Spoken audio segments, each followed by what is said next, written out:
Hello and welcome to another video in the Working Remotely series.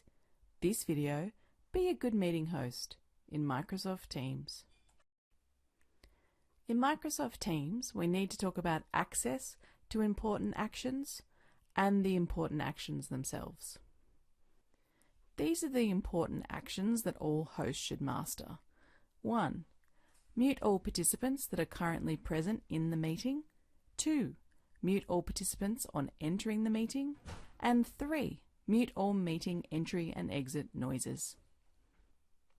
Mastering these 3 actions is made easier in Microsoft Teams because there are no entry and exit noises that hosts should learn how to mute. And the action that mutes all participants currently in the meeting in Microsoft Teams also will mute all participants on entering the meeting after that point. This action begins with the meeting toolbar. When you are in a meeting, this toolbar is in front of you. On this toolbar, we want the Show Participants option. Here I am in a Teams meeting as the host, and I'm going to mute all participants of this meeting.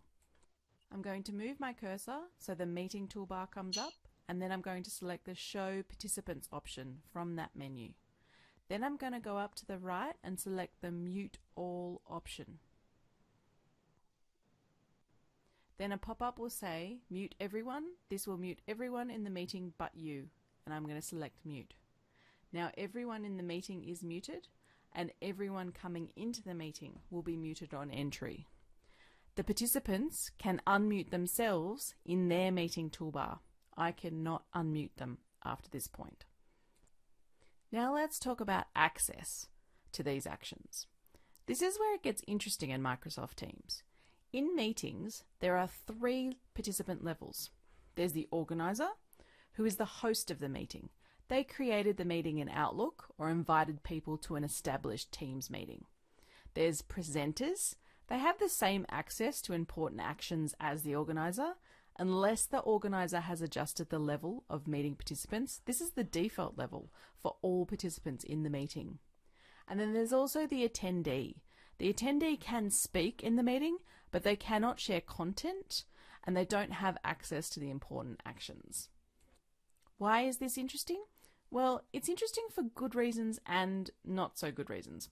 The good reason is it's likely that if you're in a meeting, you are at the presenter level, which means that if you are speaking and you are distracted by background noise and people not able to mute their own microphones, then you can use the Mute All function to mute everyone in the meeting but you.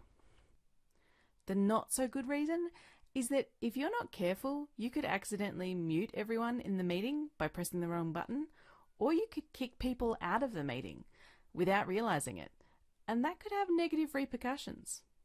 So be careful. Thanks for watching, and see you on the next video.